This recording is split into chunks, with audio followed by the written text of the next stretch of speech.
if you'd like to start by closing your eyes very gently, finding a comfortable position for yourself, and realigning our mind with the place that feels most comfortable for us at the center of ourselves. Some of us might like to sit cross-legged for meditation, in which case we'd sit with our right leg over our left leg, our right hand on our left hand, the index finger of our right hand touching against the thumb of our left hand, with our hands turned palm upwards in our lap. If we're sitting on a chair, then we try to sit with our back relatively straight. Again, with our hands resting palm upwards in our lap. And the way we close our eyes is as if we are almost half closing them. Closing our eyes in much the same way that we might close our eyes to go to sleep. So we never squeeze our eyes closed, and we make sure that there's no pressure around our eyes. And we take special care by scanning down through our body to be sure that each and every muscle inside us is as relaxed as possible. Starting at the top of our head and scanning down, allowing a tide of relaxation to release any tension in the muscles of our body as we scan down through our face, our jaw, both shoulders, relaxing both of our arms, forearms, and then our hands and fingers. Continuing on down, we relax all the muscles of our torso,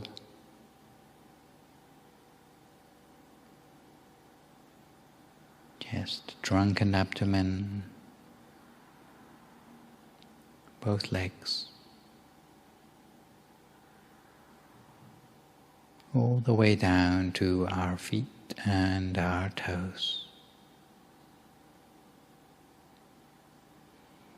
And if there are still knots of tension remaining anywhere in our body, then we do our best to relax them as far as possible. Allowing our body to feel as if it is light in weight, almost as if it is dissolving into the atmosphere around us, so that we can turn our attention instead to relaxing our state of mind, which for practical purposes we can envisage as being the feeling inside us, that sense of warmth and well-being, inner space.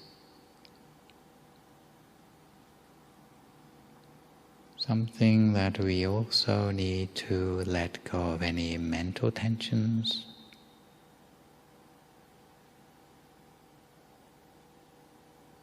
any of the clutter still remaining in our mind.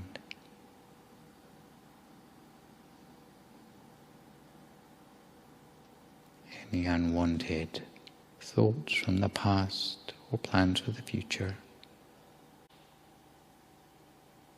And to put ourselves in an appropriate state of mind for the meditation ahead, we might try conjuring up a sense of happiness and joy in the mind. It seems to completely fill every last molecule of our being.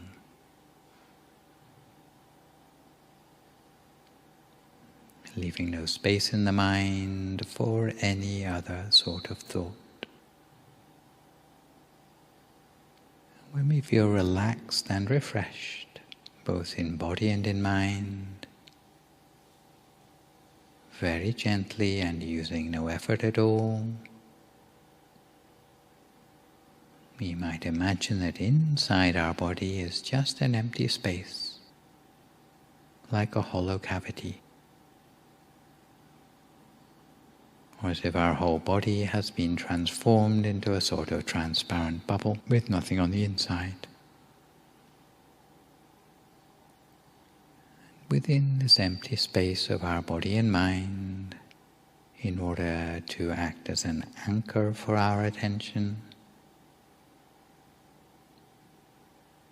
we might conjure up a picture such as a bright shining sun, a full moon, a star, perhaps a crystal ball,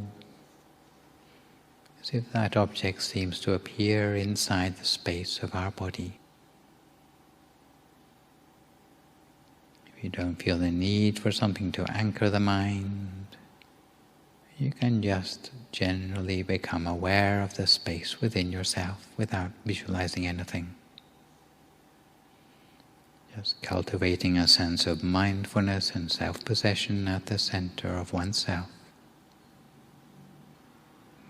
Balancing our sense of being relaxed, but also alert within ourselves the whole of the time. We find our mind wandering off onto other things around us, perhaps distractions.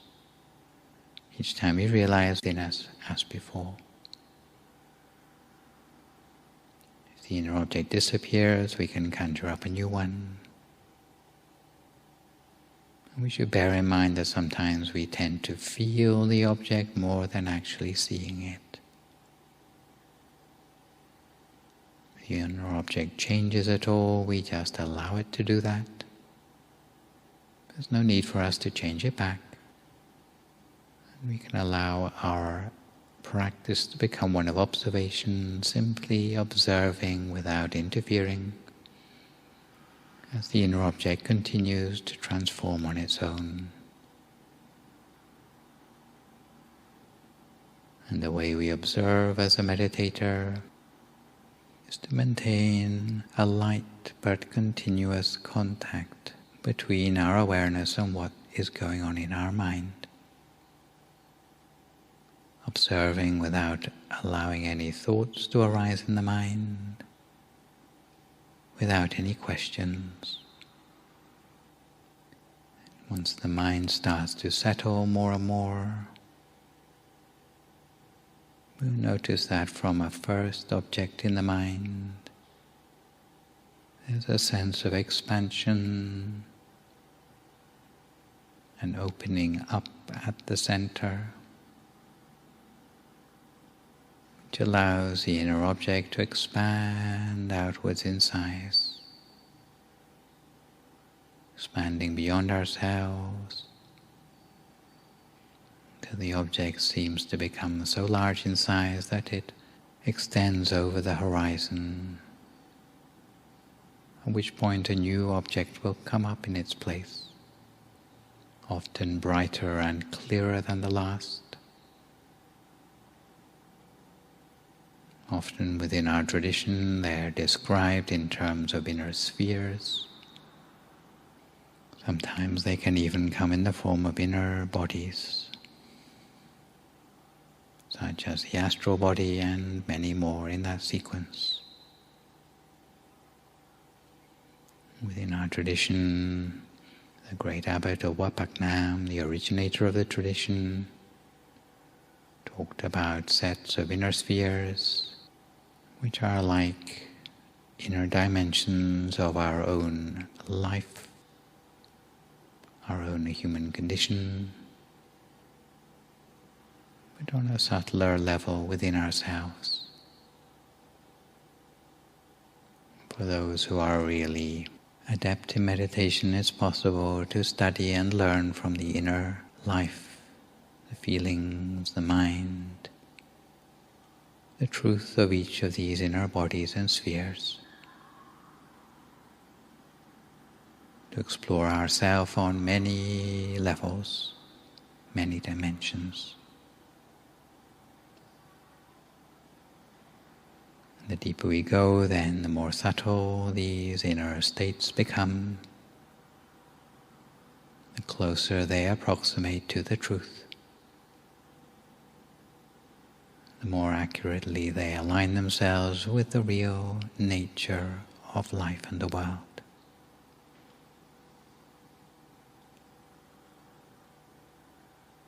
To the point that we can actually start to break free of the inner taints, poisons, shortcomings, blind spots in our mind. So for now we try to strike a balance and poise for ourselves in meditation, a sort of sweet spot for the mind, or entering upon the zone of our meditation, allowing us to delve deeper beyond the superficial thoughts in the mind. In the meantime, we generate a sense of positivity in the mind, something that arises spontaneously whenever our mind becomes quieter, more free from thought. So we cultivate our mind in this way, lightly and gently, each to our own practice in silence for a few more moments now, until we come to the appropriate time.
Continue to keep our mind on track at the center of our body the whole of the time. Lightly, gently, always remaining at the center of the inner experience we've built up for ourselves so far in the meditation. Whether it be something we see or something we feel inside us. Our attention wanders off onto other things. Each time we realize, we just bring it back again to the center of the body as before. Whether it's 100 times or 1,000 times that we have to do that. Little by little, building up a sense of familiarity with this point at the center of ourselves. If thoughts arise in the mind, we do our best to ignore them, only making use of the mantra Samma Arahang. If the thoughts are too many, simply to ignore. Little by little, our mind will align itself with a deeper sense of self within us. wanting to learn about ourselves, starting to appreciate ourselves on a deeper level. Those who might not understand the real purpose of meditation might think that it's nothing more than navel-gazing,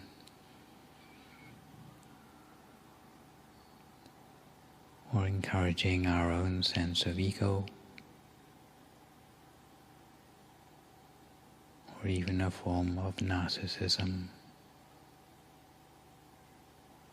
But once we start to find that the mind can go deeper, to appreciate the deeper layers of ourselves, then we start to see that meditation is a way to find out who we really are, in order to go beyond our own shortcomings. And there's a story from the time of the Buddha about a group of 30 princes who were amusing themselves by playing hide and seek in a forest glade. And those princes had all paired themselves off with princesses, and only one of the princes, who was the odd one out, who had no princess to pair off with, had brought along a courtesan. And as they were playing hide and seek in the forest, they left their jewels for safekeeping with the courtesan while they enjoyed themselves. And while the princes and princesses were busy looking for each other in the forest, the courtesan realized that if she ran off with the jewels, she might never have to work another day in her life. So thinking this, she disappeared very quickly from the scene, and it was only at the end of the princes and princesses' game that they noticed her absence. So at this point the princes were not so pleased about losing their jewels, and this time the game of hide and seek became much more serious in its stakes. And in the course of their hunt for the courtesan, they came across the Buddha sitting for meditation in the forest. And when the Buddha saw the princes, he asked them a very profound question. Would you be better off looking for that courtesan, or would you be better looking for yourself? Do you really want to look for that woman, or would you be better off looking deeper inside yourself? Because the Buddha knew that those princes hardly knew themselves at all. All they knew was their superficial self, their importance, their riches, their entitlement, but they didn't know what lay deeper than that inside themselves. And because those princes had latent wisdom within themselves, this question triggered them to look deeper, triggered them to look beyond their physical self, deeper into the mind. And very soon the Buddha had those princes meditating until all of them were able to attain their true selves inside. A body of enlightenment inside each of them, which they never knew they had before. So actually, by looking deeper into ourselves, we can release ourselves from a superficial self. We can release the mind to go deeper towards the real, true self, which is something that we share with all humanity in the world. And it's of a nature of wisdom and compassion and purity inside ourselves, all the qualities arising from enlightenment.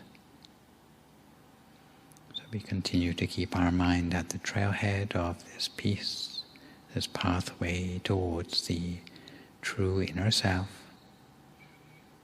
by maintaining our mind with lightness and gentleness at the center of ourself,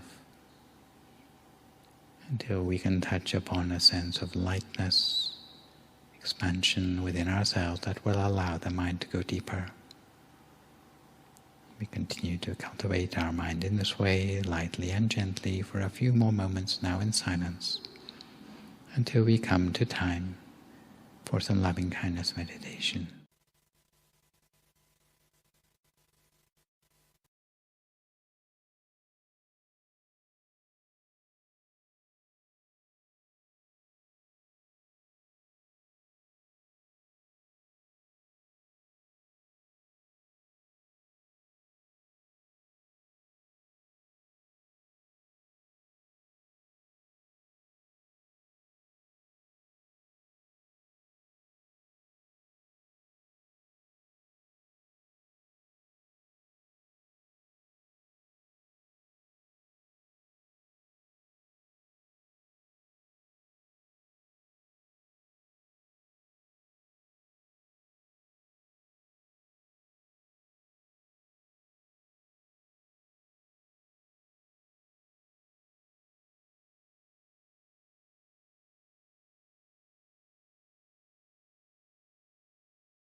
Continue to keep our mind on track at the center of our body the whole of the time.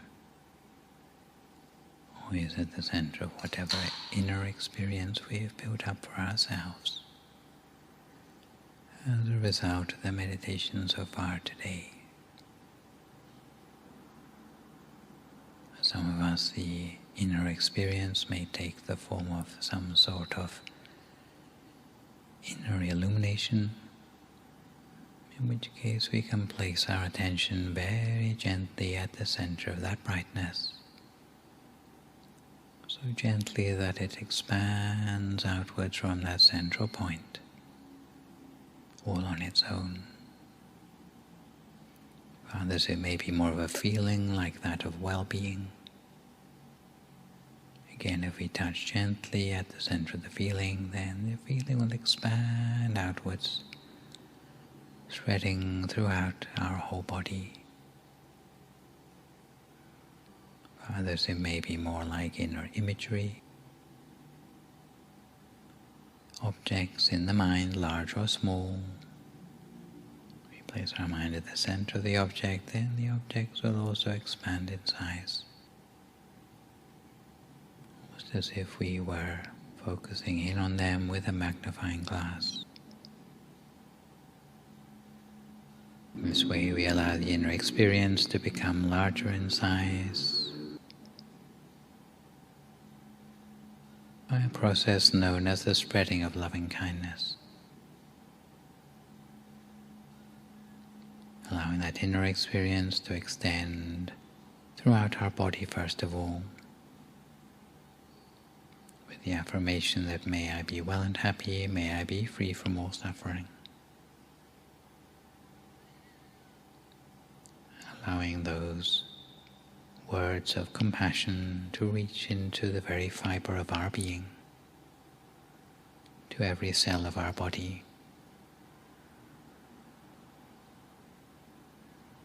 And then we allow the loving kindness to extend outwards beyond ourselves, like an aura or a halo, extending around our body into our surroundings, in all directions all around. And however far it extends, to every living being it reaches, it does so with the same affirmation that may all those living beings also be well and happy, free from suffering, live together in peace and harmony. We extend our loving kindness in this way, initially outwards into the whole of the room in which we are sitting for meditation, all the living beings therein, all sentient beings, those we can see, those we cannot see. We extend loving kindness to them all without exception. Wider still to the whole building, outwards to the whole neighborhood, almost as if we were extending our loving kindness across a map seen in bird's eye view, extending further outwards to the whole municipality, town and county,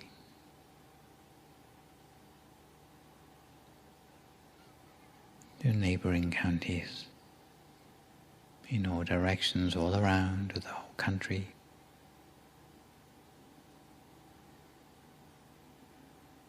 to all living beings in neighboring countries,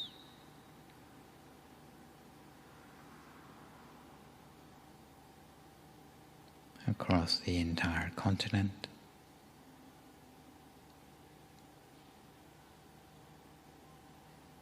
and eventually to all the continents of the world, to the point that our loving kindness extends across the whole of the face of this planet, bringing compassion, loving kindness to all beings, whether on the land, in the air, or in the sea, touched by our loving kindness, with the pure intention that all these living beings be well and happy, free from suffering, live together in peace and harmony, let world peace become a reality within our own lifetimes. We can extend loving kindness in all the 6 great directions, to the front and to the back, right and left, above and below, almost like beams of loving kindness extending outwards, limitlessly into the universe, taking in all living beings wherever they are to be found, without exception.